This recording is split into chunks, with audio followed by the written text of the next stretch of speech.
할렐루야. 우리 장로님들이 오늘 특별히 찬양해 주셔서 감사합니다.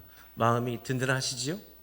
예, 우리 교회 일꾼들이 한 사람씩 한 사람씩 더 세워지는 것은 우리의 자산이 더 증가되는 거 아니겠습니까? 우리 모두가 더 든든하고 건강한 교회가 될 줄로 믿습니다. 이제 우리가 작년에 우리가 마태복음 강해를 하고 있었는데 다시 이제 마태복음 강해로 돌아왔습니다. 마태복음 13장입니다. 마태복음 13장은 우리가 소위 비유장이라 부릅니다. 비유가 많이 있어요. 비유가 많이 나와 있기 때문에 소위 비유장이라 부르기도 합니다. 근데 제가 성경을 가장 좋아하는 것이 복음서예요. 복음서를 제일 좋아하는 이유는 예수님 이야기가 나오니까 복음서를 제일 좋아합니다. 근데 복음서 중에서도 비유는 저에게 가장 좋아하는 말씀이에요. 그래서 신학교 다닐 때도 비유를 가장 많이 연구했습니다. 왜 비유를 연구를 많이 했냐면 비유는 예수님의 숨결이 그대로 남겨 있어요. 그러니까 이 성경은 다 인간의 언어로 기록되어 있지 않습니까? 인간의 언어로 기록되어 있는 하나님의 말씀인데 그 하나님의 말씀 중에서도 예수님의 육성이 가장 잘 지금까지 남아있는 게 비유입니다. 그러니 이 비유를 통해서 예수님을 만날 수 있죠. 그래서 비유를 저를 굉장히 좋아하는데요. 또 한 가지 비유가 중요한 이유는 뭐냐면 비유는요, 개인의 어떤 감정이나 목표나 목적을 가지고 있는 게 아니라 비유, 예수님이 말씀하신 모든 비유는 천국 비유예요. 하나님 나라는 어떤 곳이냐, 하나님의 나라는 뭐냐라는 것, 그리고 우리가 궁극적으로 꿈꾸는 하나님의 나라, 천국에 대한 이야기를 하기 때문에 이 비유는 매우 중요합니다. 그래서 오늘 본문엔 이 비유에 대한 이야기를 하고 있고, 특히 오늘 말씀은 소위 씨 뿌리는 자 비유죠. 이 본문은 우리 성도님들이 다 아는 말씀이기도 하지만 상당히 부담스럽죠. 왜 부담스럽습니까? 우리 성도들한테 기독교 윤리적으로 가르침의 본문이 이 말씀이죠. 그래서 너 길가 같은 사람 안 돼. 너 그래가지고는 너 돌짝박 같은 마음 가지고는 하나님 말씀 안 들어와. 너 가시떨기 같은 마음 가지고는 되겠냐? 너의 마음은 옥토가 돼야 된다. 어릴 때서부터 이런 말씀 저 많이 듣고 자랐습니다.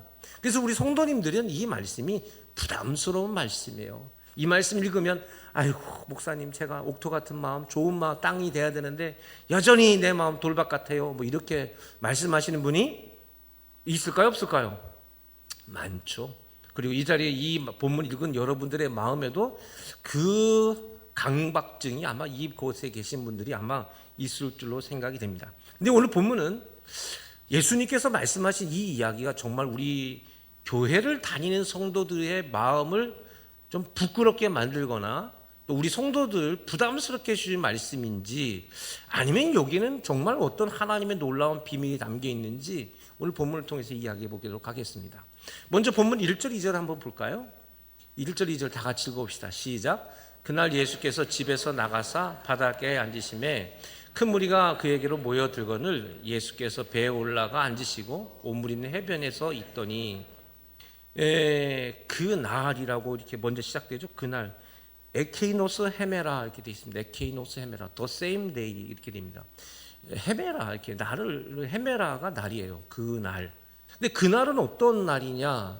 그러니까 오늘 이 본문은 어떤 특정한 날에 이어져서 이 본문이 예수님이 말씀하신 거예요. 그러니까 갑자기 이 본문이 나온 게 아니라 그 앞에 있는 어떤 특별한 이야기 다음에 이 본문이 기록되었다는 얘기죠. 그러면 이 본문 바로 앞에는 뭐가 나와요? 마태복음 13장 앞에는 뭐가 나옵니까? 벌써 몇 주가 지나니까 기억을 잃어버렸지요. 마태복음 13장 앞에는 마태복음 12장이 나오죠. 이게 가장 간단한 건데 그러면 무슨 얘기가 나오는가? 46절부터 50절까지만 한번 말씀을 한번 보면 46절부터 50절까지 말씀이 바로 나오죠. 예수님께서 제자들과 무리들에게 말씀하고 계시는데 그때 예수님, 이 한 사람 예수님께 왔어요. 예수님, 선생님, 어머니, 마리아죠. 어머니와 동생들이 예수님을 만나려고 왔습니다. 사실 이 본문은 다른 본문으로 봐야 훨씬 더 정확하게 볼 수 있어요. 이 본문은 다른 본문과 왜 이 이야기를 했고 왜 본문에 씨 뿌린 자 비유를 했는가는 사실 다른 본문을 봐야 훨씬 더 정확하게 보겠지만, 사실 이 본문을 보면 예수님의 어머니 마리아, 동생들 야고보와 유다입니다. 이들이 이때까지만 해도 예수님이 그리스도라는 것을 전혀 믿지 않았습니다. 전혀 믿지 않았고요. 이들이 예수님께 왔던 이유는 뭐냐면, 도대체 형이 지금 30이 넘었으면 결혼을 하든지 뭐를 해야 되는데 고향 땅에서 뭘 했습니까? 어느 날 갑자기 자신이 메시아라고 복음을 전하는데, 다른 복음서에 보면 그러면 이런 시골 땅 있지 말고 저 예루살렘 가가지고 거기서 하든지, 여기서 도대체 이게 뭐 하는 짓이냐 해서 답답해서 찾아온 거예요. 답답해서. 예수님이 그 사람의 이야기를 듣고 뭐라고 말하냐면, 손을 들어서 보라 하면서 내 어머니와 동생들이 누구냐? 여기 있다. 누구를 가리킵니까? 예수님의 제자들을 가리키죠. 제자들을. 그래서 49절 보면 손을 내밀어 제자들 가리키시되 나의 어머니와 나의 동생들을 보라 라고 되어 있습니다. 이 이야기는 무엇이냐? 근본적으로 예수님께서 이 이야기를 하신 것은, 내 형제와 자매는 누구냐? 하나님의 뜻대로 살아가는 사람들, 즉 나의 구원이라는 것, 즉 어머니 마리아와 야고보와 유다, 나중에 야고보와 유다는 유다서를 쓰죠. 그 위대한 사람들입니다. 근데 이들이 내 진짜 형제가 아니라 너희들이 내 진짜 형제다, 나와 함께 있으니까, 그 얘기를 하는 것이 아니라 구원은 혈연으로 묶어질 수 없다는 얘기죠. 우리 사촌 형님은 항상 우리 집에 와가지고 장구야 내가 죽으면 나를 데리고 천국에 끌어줘. 매일마다 그런 얘기. 본인이 교회를 나가야지. 네가 목사가 되면 내가 너를 개척을 시켜주고 돈을 다 내줘서, 나는 예수 안 믿겠지만 내가 이렇게 해줄 테니까 너 하나님 나를 끌고 가라. 아직도 개척을 안 시켜주면서 그런 소리를 해요. 이 본문의 이야기는 뭡니까? 구원은 혈연으로 묶어지는 게 아니라는 거죠. 아버지가 목사님, 할아버지라도 자식이 구원받는 거 아니죠. 내가 예수 믿어야 되는 거죠. 내가 하나님 뜻대로 살아가야 참 형제, 즉 하나님의 자녀가 된다라는 그 이야기를 하고 난 이후에 오늘 본문으로 넘어가는데, 이 본문을 다시 넘어가 보면 1절과 2절에 가게 되면, 그러니까 이 강론이 끝나고 나서 사람들이 막 몰려와요. 이 집에서 나간 거예요. 오늘 보면 1절로 넘어가 보면 이 말씀을 하신 집에서 나갔어요. 그러니까 큰 무리, 사람들이 막 몰려왔어요.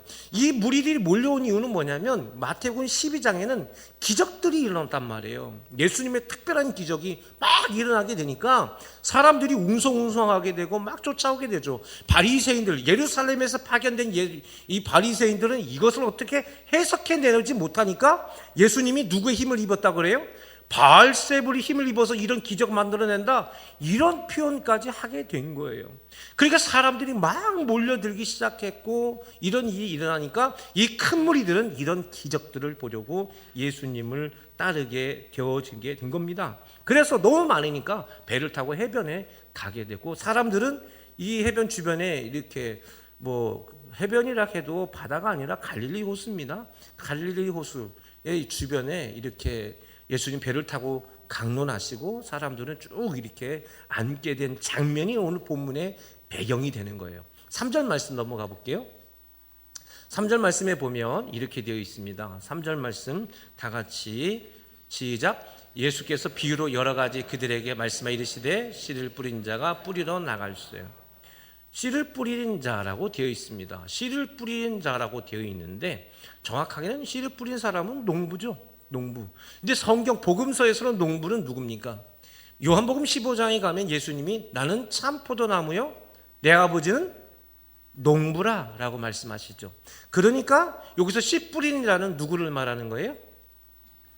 하나님 아버지를 말하는 거죠. 예수님이 아니라 하나님의 아버지를 정확하게 말하는, 농부이면서 하나님을 의미하는 겁니다. 그래서 예수께서 비유를 말씀하세요. 자, 먼저 PPT를 한번 볼게요. PPT를 보면 비유라고 되어 있습니다. 안일비라고 되어 있고, 깨우칠 유, 파라볼레라고 되어 있습니다. 파라볼레, 이게 두 가지 말이 이 합성어인데요. 파라라는 말은 옆에라는 뜻입니다. 이 성경에 보면 중요한 단어들이 파라라는 말이 많이, 보혜사도 파라클레토스죠. 옆에 계셔서 나를 도우시는 분, 보혜사. 이게 파라가 옆에 붙어 있습니다. 파라볼레라고 되어 있는데, 파라볼레는 옆에 두다라는 겁니다. 옆에 지금 제 컵이 있는데요. 이게 영상으로 나가면 이 컵이 큰지 작은지를 모르잖아요. 그래서 그 유튜브 하시는 분들 가운데 왜 그 먹방이라고 들어봤죠? 막 먹는 거 막 보여주는 친구들. 그러면 음식 같은 걸 보여주면 반드시 어떻게 하자면 손으로 이렇게 보여줘요. 나는 왜 그러는가 했어요. 손으로 막 이렇게 하길래 저거 왜 그러는가 했더니, 이게 영상으로 보게 되면 이 크기가 어떻게 되는지 잘 구분이 안 되니까 자기 손바닥을 보여주면서 크기를 구분하게 해주는 거예요. 이 파라볼레라는 말은 바로 그거예요. 옆에 두는 거예요. 그래서 그 가치가, 그것이 크냐 작으냐, 우리가 봤을 때 어떤 기준되는 것들을 딱 옆에 두어서 우리가 말하고자 하는 이것이 어떤 크기인지, 어떤 가치가 있는지, 어떤 모습인지 이것을 구분하고 가르쳐 주기 위해서, 그 비교하기 위해서 만들어지는 게 비유입니다. 파라볼레의 의미가 바로 이렇게 담겨져 있는 겁니다. 그런데 이 예수님께서, 특히 성경에서 예수님이 비유로 말씀하시는 것은 두 가지 이유가 있습니다. 자, 다음 페이지를 보면요, 파라볼레 비유의 이유가 두 가지인데, 첫 번째는 뭐예요? 뭐 하기 위한 것이다? 감추기 위한 거예요. 비유로 말씀하시려고 하는 것은 예수님께서 말씀하시는 이 이야기를 감추기 위해서요. 감추기 위해서. 왜 감추지? 두 번째 이유 때문에 그래요. 두 번째 이유는 뭡니까? 특정한 사람에게만 알게 하기. 비유로 말씀하시는 것은 특정한 사람들만 알게 하기 위해서 이 비유를 말씀하시는 거예요. 그래서 모든 큰 무리들에게는 이 이야기를 하지만 이 팩트가 그들은 각각 무슨 말인지 잘 모르고 이게 뭔가라고 싶지만, 특정한 무리들에게는 이것을 정확하게 알려주고 싶어, 그들에게만 명확하게 알려주고 싶어서 만들어진 것이 바로 비유입니다. 자, 그래서 3절부터 8절까지 그 씨 뿌린 자 비유가 나오게 되는데요. 다음 페이지를 한번 볼게요. 다음 페이지를 보면 이렇게 되어 있습니다. 씨 뿌린 자 비유가 이제 3절부터 8절까지 내용이 나오는데, 간단하게 보면 씨를 뿌렸는데 씨가 하나 어디 떨어졌대요? 길에 떨어졌어요. 그래, 길에 떨어지니까 어떻게 돼요? 새가 다 쪼아 먹어서 아무것도 자라지 못하게 됐다. 또 씨를 뿌렸는데 또 어디 떨어졌다는 거예요? 돌밭에 떨어졌어요. 그래서 뿌리가 깊이 들어가지 못하니까 그 해가 많이 떠버리면 바로 말라버리더라 라는 이야기예요. 또 씨가 어디 떨어지면 가시떨기에 떨어졌대요. 그러니까 이게 자라 나오는데 가시가 찔러버려서 이게 자라지 못하게 됐다는 거죠. 근데 씨가 덜어는 어디에 떨어져요? 좋은 땅에 떨어져서, 이게 복음서마다 다르죠. 마태복음은 100배, 60배, 30배로 되고, 마가복음 100배, 다른 누가복음 30배, 60배, 100배 이렇게 되어 있습니다. 여기서는 100배, 60배, 30배 이렇게, 어떤 것은 100배가 될 수, 어떨 때는 100배가 되기도 하고, 어떨 때는 60배가 되기도 하고, 어떨 때는 30배 되기도 한다. 이렇게 예수님의 비유가 오늘 본문의 이야기죠. 이 이야기 모르신 분 있습니까? 다 아시는 얘기입니다. 이 씨 뿌리는 비유가 바로 이 얘기입니다. 자, 그런데 우리는 이 이야기를 깊이 볼 필요가 없어요. 왜냐하면 그 뒤에 넘어가서 10절부터 우리가 진짜 봐야 될 메시지는 10절부터예요. 10절 말씀 볼까요? 자, 다 같이 시작. 제자들이 예수께 나와 이르되 어찌하여 그들에게 비유로 말씀하시니까. 제자들은 이해를 못했어요. 왜? 굳이 비유로 예수님께서 가르치시는데 지금까지는 비유로 말씀하시지 않고 갑자기 비유를 말씀하시는 거예요. 예수님의 가르침의 방향이 갑자기 바뀌어지게 되니까 이 제자들이 좀 당황했어요. 뿐만 아니라 우리가 12장에서 예수님께서 치유의 기사를 보여줬단 말이죠. 그러니까 사람들이 큰 무리가 모였는데, 이 무리들은 예수님의 이런 놀라운 기적을 보니까 사람들이 많이 몰려왔어요. 이 순간 예수님은 무슨 말을 해도 사람들이 믿을까요? 안 믿을까요? 기적을 보여줬으니까 이럴 때는 직설화법을 쓰는 게 훨씬 낫습니다. 그렇죠? 뭐가 잘 안 될 때 비유로 말하면 사람들이 깊이 묵상하겠지만, 지금 흥분해 있는 이 사람들에게는 그럴 필요가 없어요. 직설법으로 딱 써버리면 사람들이 훨씬 더 잘 빨아들인단 말이에요. 제자들은 그런 생각을 가지고 이렇게 왜 예수님 왜 이러십니까? 라고 이게 어찌하여라는 표현을 쓰잖아요. 이게 궁금증이 담겨 있기도 하지만 이거는 예수님한테 짜증이 섞인 말이에요. 짜증이 섞인 겁니다. 우리가 제자들 굉장히 높이 평가하는데 제자들 그런 존재들 아닙니다. 그들이 성령의 역사가 일어나기 전까지는요, 예수님을 함부로 대할 때 참 많았습니다. 이것도 똑같은 표현. 이거 뭐 하는 겁니까? 지금 예수님 제대로 말씀하시라고 말해요. 그런 얘기를 하는 겁니다. 근데 우리 예수님이 얼마나 자비롭고 인자하시고 참을성이 있으신지 너희들은 무슨 말을 하는지도 모르겠느냐 이게 아니라 자세하게 제자들에게 이야기하는 장면, 그 이야기입니다. 그 다음에 11절과 12절 한번 보세요. 아주 중요한 메시지가 담겨 있습니다. 시작. 대답해 이르시되 천국의 비밀을 아는 것이 너에게는 허락되었으나 그들에게는 아니려나니. 비유의 이야기가 바로, 비유가 하는 이유가 바로 요거예요. 비유가 그들에게, 즉 기적을 바라보고 예수님한테 혹은 바리새인들처럼 예수님을 공격하다가는 그들에게는 이 천국의 비밀이 허락되지 않았는데 누구예요? 너희에게는 누구요? 예수님의 제자들, 하나님 아버지의 말씀을 따르는 참 형제요 참 자매인 너희들에게는 뭐예요? 허락되어졌다. 이 비유는 바로 지금 예수님께서 말씀하신 비유는 이 많은 불특정 다수들을 위한 게 아니라 지금 믿음의 사람들, 오늘 우리 성도들에게, 예수 믿는 성도들에게 이 이야기를 한다는 거예요. 그러면서 12절에 뭐라고 되어 있습니까? 시작.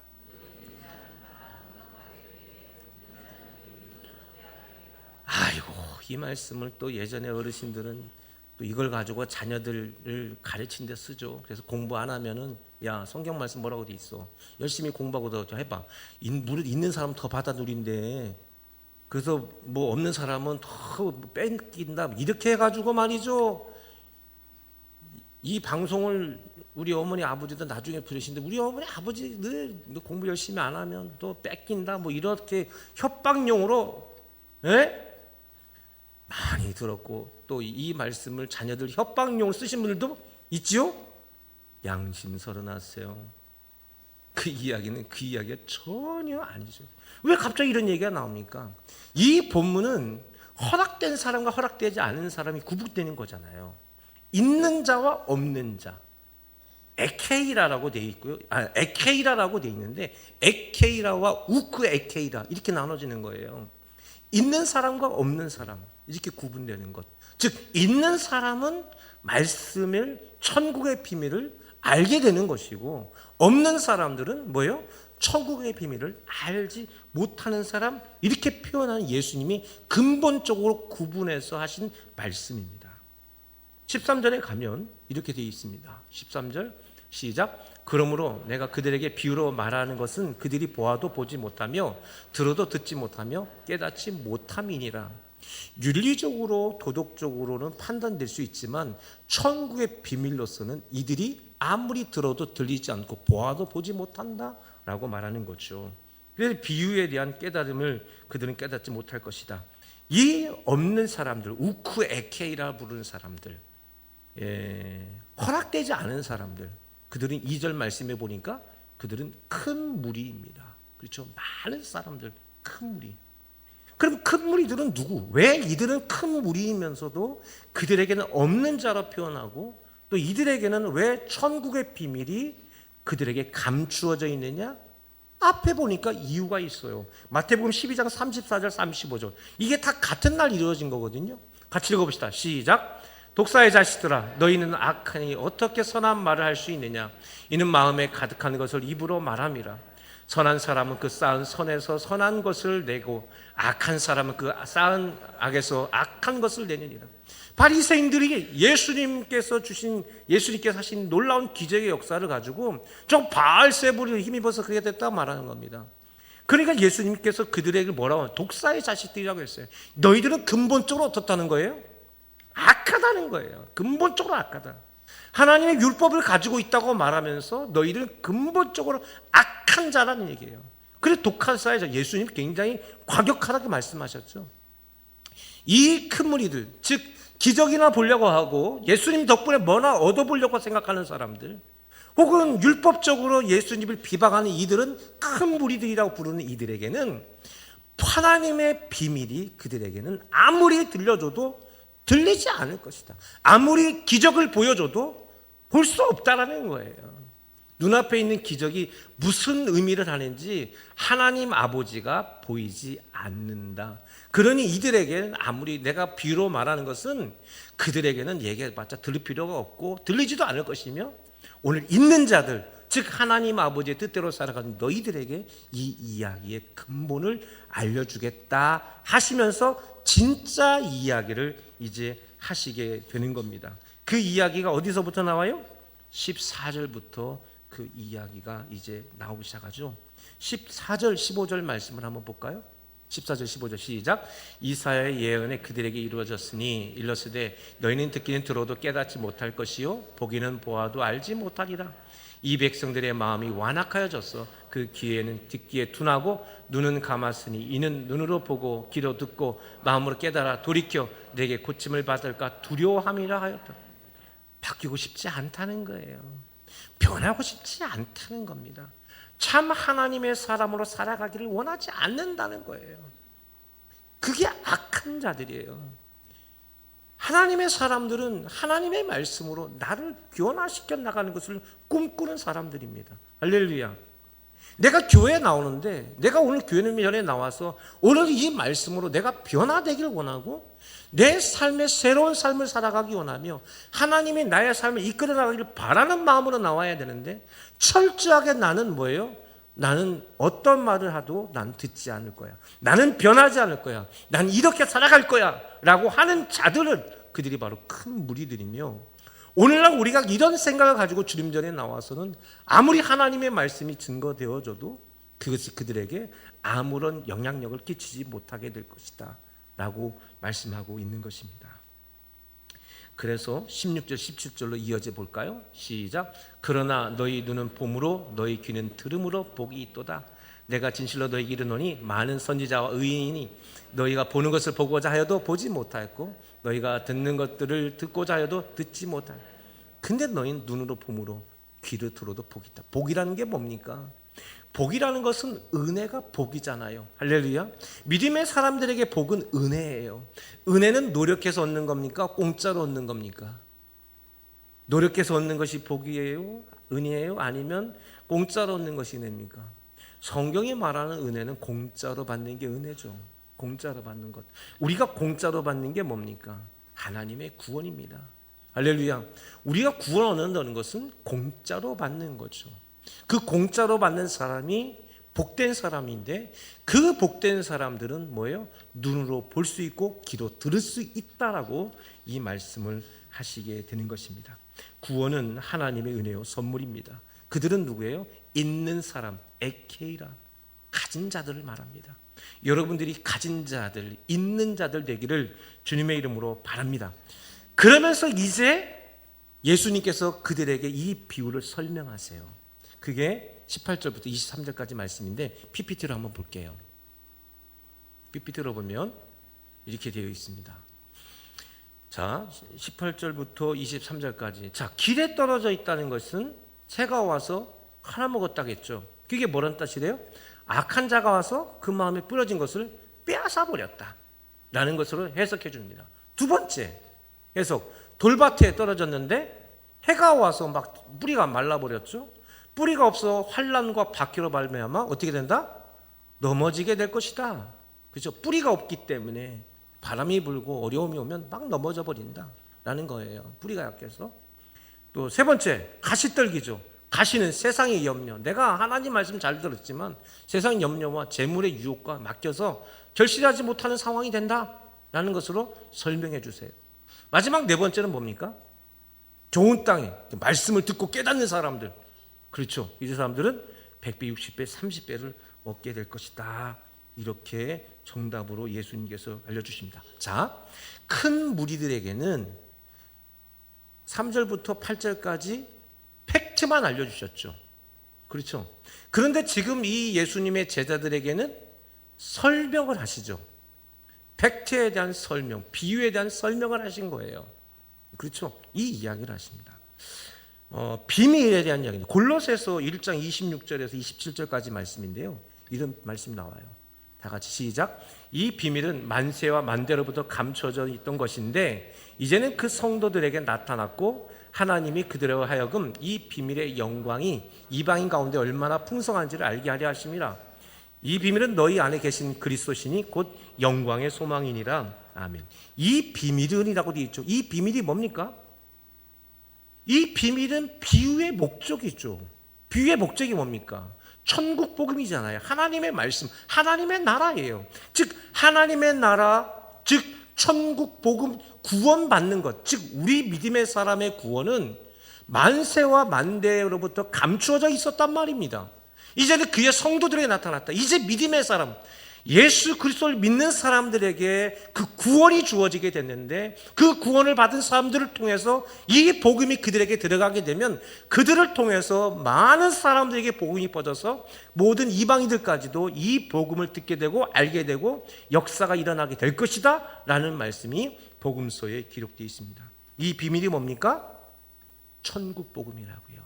예수 믿어 구원받는 것이 바로 비밀의 말씀입니다.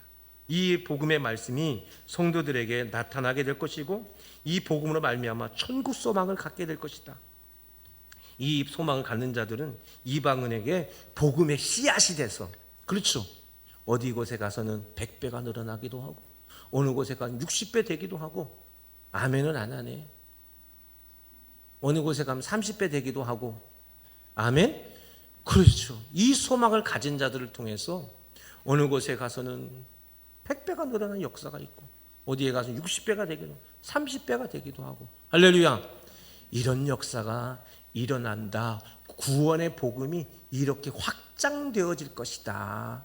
진짜 복음, 즉 기적을 맛보거나 세상적인 것을 가지고 모인 큰 무리가 아니라 진짜 복음을 가지고 모일 큰 무리들이 이제 진정으로 나타나게 될 것을 예수님께서 말씀하게 되는 겁니다. 자, 이제 설명은 다 끝났어요. 이 씨 뿌린 자 비유의 설명은 다 끝난 겁니다. 이렇게 복음이, 이 비밀의 복음, 이 예수 그리스도를 믿고 구원받는 이 복음이 내가 온전히 믿어지게 됨으로 말미암아 나를 통해서 누군가들에게는 100배, 60배, 30배 놀라운 결실을 맺게 될 것이다 라는 이야기예요. 누구들에게? 있는 자들에게, 예수님의 제자들에게, 오늘 우리 교회, 우리 소망교회 성도들에게 이런 희망의 메시지를 주신 겁니다. 할렐루야. 이건 근본적으로 희망의 메시지예요. 그런데 설명은 다 끝났어요. 그런데 근본적으로 우리 성도들에게 남겨진 한 가지 문제가 있습니다. 우리가 가지고 있는 원천적인 오해, 그게 뭐냐면 이 본문을 읽는 사람들은 한결같은 반응이 있어요. 사람들은 몇 가지 사람으로 나눌 수 있다? 네 가지 사람으로 나눌 수 있다 이거예요. 교회 안에 있는 성도들 가운데 어떤 사람은 길 같은 사람이 있고 어떤 사람은 돌박 같은 사람도 있고 어떤 사람은 가시떨기 같은 사람이 있고 어떤 사람은 좋은 땅 같은 사람이 있다 라는 생각이, 이 강박증이 우리한테 남고 이것 때문에 크리스찬들에게는 상당한 컴플렉스가 있습니다. 자, 여러분 물어볼게요. 나는 지금 신앙 상태가 길 같은 사람, 말씀이 들어도 그냥 아예 말씀 자체가 나한테 안 들어와서 새가 와서 쫓아먹듯 그냥 들르니 즉시 아예 여기서 들어왔다 여기서 나가는 사람 있습니까? 무슨 못 들었죠. 민망해서. 나는 돌박 같은 사람. 그래서 말씀을 들었는데 아직 내가 믿음이 부족해서 집에 가면 금방 잃어버려요. 목사님도 집에 가면 잃어버려요. 우리 교회 많아요. 저한테 이런 말씀 하시는 분들. 아유, 목사님 말씀 딱 듣고 그 시간에 잘 들었는데 집에 가면 쌀떡 까먹어요. 돌박 같은 사람 손 들어봐. 들지 말아요. 여기서 괜히 들면 안 되는 거예요. 여기는 제가 이건 부정적으로 얘기할 때 괜히 들면 곤란한 거예요. 들지 마. 가시떨기 같은 사람들. 아이고, 목사님 내가 이번에 결단하고 내가 말씀대로 하라고 했는데, 아이고 내가 이번에 주일날도 잘 드리고 11조도 잘 드리라고 했는데 요번에 우리 애들가 요번에 사고 쳐가지고 아이고 내가 거기다 돈을 다 써야 돼. 내가 11조 드릴 것도 없고 지난 주일날도 뭐도 되고 뭐도 하고 내가 믿음으로 살아갈 수가 없어요. 저놈의 새끼 때문에. 그런 사람 손 들어봐. 들지 말라고. 그런 분들이 있죠. 말씀을 내가 올해는 내가 결단해야지. 새해 항상 결단하잖아요. 내가 새해는 운동해야지. 내가 새해는 뭐 영어 단어 외워야지. 저거 올해 영어 단어 공부하려고 외우려고 했는데 아주 책도 못 사고 있어요, 지금. 저도 똑같아. 아이고, 참. 그 똑같아요. 그죠? 가시떨기 같은 분들 많죠? 근데 좋은 땅 같으신 분들, 손 들면은, 해보라고 하면, 목사님, 저는 좋은 땅 같은 사람입니다. 라고 말하면 옆에 있는 성도들이 쳐다보죠. 뭐야? 지가 무슨 좋은 땅이요? 네가 좋은 땅이면 나는 옥토다, 옥토. 우리 한국 사람들은 좀 겸손해야 돼서 내가 좋은 땅이라고 말을 못하죠. 옆 사람이 나를 뭘로 생각할까 봐 말 못하니까. 그래서 최대한 네 개 중에 길은 좀 아닌 것 같고 아예 안 들리는 것 그렇게 같고, 아이고 목사님 내가 교회 나온 지 얼마 안 돼가지고 아직은 돌박 같아요 하는 사람들, 좀 신앙이 있는 분들은 아이고 내가 좀 믿음으로 살아가려고 올해는 정말 철저히 결단하고 기도하면서 하는데 아이고 자꾸만 이런 일들이 생겨서 내가 못합니다. 가시떡이 주로 둘 중에 하나를 이제 결정하는 거야. 그래서 이제 목사님 성경 공부할 때 주로 답을 하죠. 심각한 오류와 오해입니다. 전혀 그 예수님께서 이렇게 하라고 가르쳐 주신 말씀이 전혀 아니에요. 시브린자 비유에는 이미 해답이 나와 있어요. 이게 무슨 말이냐? 여러분, 이 말씀의 핵심은 땅이 아닙니다. 땅에 기에 떨어지고 돌밭에 떨어지고 가시떨기에 떨어지니까 이게 열매가 맺혀요, 안 맺혀져요? 안 맺혀지잖아요. 좋은 땅에 떨어져야만 열매가 맺혀지는 거잖아요. 이 말의 핵심이 뭡니까? 땅이 땅을 변화시킬 수 있다, 없다? 땅은 땅을 변화시킬 수 없다라는 얘기예요. 이 씨 뿌린 자 비유 배경에는 예수님이 그 이야기를 하고 있는 거예요. 땅이 땅을 변화시킬 수 있다, 없다? 없다. 내가 나를 변화시킬 수 있다, 없다? 없다라는 얘기예요. 내가 아무리 결단을 하고 내가 아무리 작심을 해도 내가 안 되는 건 안 되는 거라고요. 내가 지금 힘든데 어떻게 되냐고. 내가 지금 죽을 것 같은데 어떻게 내가 그의 복음을 전하고 내가 믿음으로 살아가냐고. 안 되는 걸. 내가 나를 변화시킬 수 없어. 내가 올해부터 결단하고 기도하고 내가 말씀대로 살아가면 하나님께 나를 그런 사람 안 된다고. 제가 목사입니다. 아무리 노력해도 안 되는 건 안 돼. 죽어라 기도하고 하나님 앞에 결단하고 살아가면서 내가 하나님 앞에 온전한 사람 노력하려고 해도 내가 나를 변화시키는 게 아닙니다. 할렐루야. 그럼 씨가 나를 변화시킵니까? 내 땅이 잘못되어 있는 상태에서는 아무리 씨가 떨어져도 내가 변하지 않아요. 땅이 변하지 않아요. 그렇죠. 그럼 뭐가 나를 변화시키는 거예요? 무엇이 땅을 변화시키는 겁니까? 나는 참 포도나무요, 내 아버지는 농부라. 할렐루야. 농부가 땅을 개간하지 않으면 땅은 절대로 변화되지 않습니다. 할렐루야. 그러면 농부가 누구세요? 하나님 아버지세요. 할렐루야. 하나님 아버지가 그 땅을 개간하지 않고서는 절대로 좋은 땅이 될 수가 없는 것입니다. 여러분들이 노력한다고 해서 여러분들이 좋은 땅 되지 않습니다. 여러분들이 힘쓴다고 해서 내가 결단한다고 해서 여러분 자신이 좋은 땅 되지 않습니다. 왜요? 아무리 말씀이 들려줘도 하나님께서 들을 길을 열어주지 않으면 절대로 그 말씀이 내 마음속에 들어오지 않아요. 그 말이 무슨 뜻인지 모를 사람이 누가 있습니까? 이 씨 뿌린 자 비유를 윤리적으로 도덕적으로 해석하지 못할 사람이 누가 있습니까? 근데 이것이 천국 비밀로 내 마음속에 들어와야 되는데 이거는 누가 가르쳐 줄 수 있는 게 아니라 하나님이 내 마음속에 열어주셔야만 아는 거라고. 할렐루야. 결국 내가 변하는 것은 누구의 열심이에요? 농부의 열심이다. 할렐루야. 내가 변하는 건 뭐다? 농부의 열심인 것입니다. 할렐루야. 그래서 이 본문의 말씀은 사람들은 길 같은 사람, 돌박 같은 사람, 가시떨기 같은 사람이 있는 게 아니라 우리 믿음의 사람들이 믿음으로 살아가다 보면 우리의 심령이 길 같을 때도 있는 것이고 어떨 때는 돌박 같을 때도 있고 어떨 때는 가시떨기 같을 때도 있는 거예요. 내가 어느 때는 말씀이 드려도 전혀 들어오지 않을 때, 그럼에도 불구하고 하나님께서 내 마음을 개간하셔가지고 조금 변화시켜가지고 좀 돌박같이 됐을 때도 됐는데, 그거에다가 또 하나님이 포기하지 않고 거기다 또 씨를 심습니다. 뻔히 그거에서 열매 안 날 것 같은데 그게 안 자라요. 그러니까 또 하나님이 어떻게 합니까? 땅을 또 개간하고 막 파헤치고 거기다가 좋은 거름도 넣어주고 해서 만들어놨는데, 생각지 않던 세상적인 잘못된 것들이 막 들어와가지고 가시떨기 같은 것들이, 가시들이 막 치고 들어가니까 또 넘어지고 또 넘어져요. 돈 때문에 넘어지고, 학업 때문에 넘어지고, 직업 때문에 넘어지고, 건강 때문에 넘어지고, 계속 넘어지는데도 불구하고 하나님 포기하세요, 안 하세요? 포기하지 않으시고 또 씨를 심으신다고. 또 씨를 심으시고, 안 될 것 뻔히 아는데도 불구하고 또 심으시고 또 심으시고. 그래서 뭐예요? 또 개간하고 또 개간하다 하니까 결국 뭐예요? 나도 모르게 내가 어떻게 돼 있어요? 좋은 땅이 되어져서 이제는 하나님의 말씀이 들어올 때 내 마음속에 풍성히 하나님의 말씀이 들려지게 되는 줄로 믿습니다. 성도 여러분, 이거는 씨 뿌린 자 아버지 하나님 비유예요. 우리 아버지 하나님이 나를 포기하지 않고 나를 계속해서 개강하고 변화시켜서 나를 좋은 믿음의 사람으로 내가 만든다, 아버지가 만든다. 그 이야기를 이 제자들에게 하는 거예요. 너희들이 너 스스로 되는 게 아니라 하나님 아버지가 너희들을 이렇게 만들어낼 것이다. 할렐루야. 우리는 땅입니다. 나는 내가 좋은 땅이라고 생각하죠. 우리는 모두가 다 좋은 땅이라고 생각합니다. 나는 괜찮은 좋은 땅.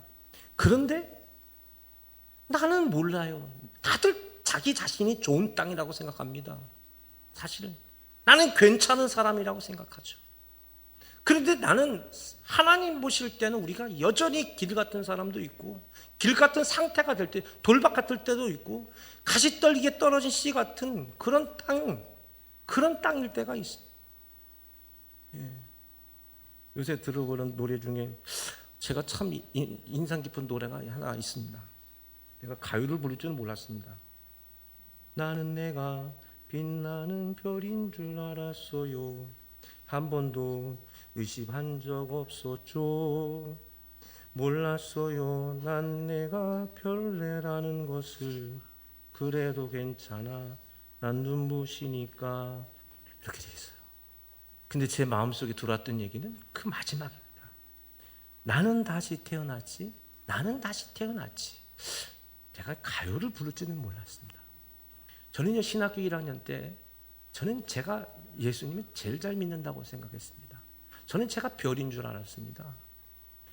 하나님을 사랑하고 믿음 생활을 해도 나만큼 열심히 하는 사람은 없을 거라 생각했습니다. 진짜로 열심히 했습니다. 온통 제 삶은 기도와 찬양과 말씀과 교회밖에 없었으니까요. 세상의 삶이라는 게 아예요. 세상 친구라는 것도 없었습니다. 오직 그거밖에 없어요. 나는 별인 줄 알았다.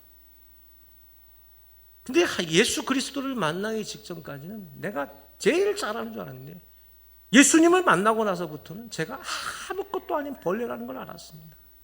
나는 진짜 하나님의 말씀을 아무것도 모르고 있어. 내가 길가 같은 사람이었구나. 말씀이 들려왔지만 나는 그 말씀 안 들었어요. 뭐만? 내 욕구와 내 강한 탐욕으로만 가득해.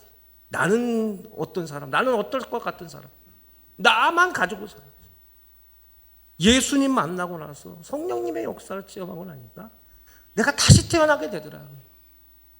다시 태어나서 말씀을 겸손하게 다시 보게 되고, 하나님께서 역사하실 것들을 사모하게 되는 그런 사람이 돼요.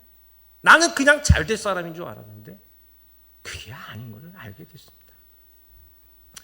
우리는 다 자기 자신이 좋은 땅이라고 생각하며 삽니다. 그래서 내가 변화되는 것은 굉장히 두려워하죠. 내가 옳다고 생각하니까요. 누군가 나에게 옳은 얘기라는 것도 듣기 싫죠. 내 편 아닌 것 같고, 나한테 옳은 말을 하면 바른 이야기를 해도 싫습니다. 변화돼야 됩니다. 근데 그 나를 변화시키는 건 내가 아니에요. 내가 한번 바꿔봐야지. 아닙니다. 아버지가 나를 바꾸셔야 됩니다. 하나님 아버지가 여러분 자신들이 나약해질 때가 있고요. 어쩔 때는 내 자신이 무가치하다고 느낄 때가 있습니다. 나이가 먹어가면서 무능력함도 느껴지게 되죠. 내가 정말 별거 아니구나. 내가 참 아무것도 아니구나. 내가 인생을 어떻게 살아가요? 늙어지면 어떻게 되나? 그런 걱정하죠. 우리 젊은 청년들, 다른 친구들에 비해서 공부도 좀 잘 안 되고, 다른 아이들은 뭐 자격증도 잘 따고, 어떤 친구들은 좋은데 취직하기도 하고, 모두 잘하고 막 그런데 나는 왜 안 될까라는 생각이 드시는 분들도 아마 있을 것입니다. 네, 여러분 자신들이 벌레 같은 생각을 들 때가 있을 거예요. 네, 여러분 이 씨뿌린 자 비유는 하나님이 말씀하시는 거예요. 네 자신이 너가 네 자신이 벌레 같아도 나는 너가 눈부시다. 하나님 아버지에게 있어서 우리 한 사람 한 사람 너무나 눈부신 사람들입니다. 여러분 자신들이 무가치하다 생각하지 마십시오. 그 사람들, 무가치한 사람들은 하나님이 벌레처럼 보십니다. 그러나 이 자리에 있는 여러분들은 하나님이 눈부시게 봅니다. 하나님께서 여러분들을 뭐예요? 변화시켜 나가십니다. 그게 은혜인 겁니다. 하나님이 여러분들을 바꿔 나가실 겁니다. 하나님은 여러분들을 가치 있는 사람으로 만들 것이고, 하나님께서 귀한 별과 같은 사람으로 만드시는 거예요. 새해를 시작한 지 벌써 2주째 됐는데, 여러분 그런 마음으로 한 해를 시작하십시오. 나는 하지 못하지만 아버지는 가능하다. 농부신 아버지께서 나를 바꾸시고 나를 변화시켜서 내가 능력 있는 사람, 위대한 믿음의 사람, 100배, 60배, 30배를 만들어낼 수 있는 좋은 사람, 그 아버지가 나를 만드신다. 이 믿음으로 시작하는 여러분 될 수 있기를 바랍니다. 아버지 하나님, 우리의 마음에 때로는 길 같은 마음, 돌박 같은 마음, 가시 떨기 같은 마음이 나를 늘 공격합니다. 나는 안 될 것 같고, 나는 무가치하고, 나는 무능력하고, 나는 아무것도 아닌 것 같습니다. 그러나 아버지 하나님은 걱정하지 마. 나는 너의 아버지야. 나는 너를 알고 있어. 너는 나에게 너무나 눈부신 별과 같다. 나는 너를 사랑하고 나는 너를 지킨다. 세상이 포기하고 네 자신이 너를 포기해도 나는 절대 너를 포기하지 않는다. 걱정하지 마라. 믿음으로 살아가라. 이 씨 뿌린 자 비유 속에 담겨진 아버지 하나님의 사랑의 마음을 우리 소망의 교우들이 다 알게 하여 주옵시고, 나를 변화시키신 아버지 하나님의 그 능력으로 2025년 한 해가 승리하는 우리 소망교회 모든 성도들 되게 하여 주옵소서. 우리 주님 예수님 이름으로 기도드립니다. 아멘.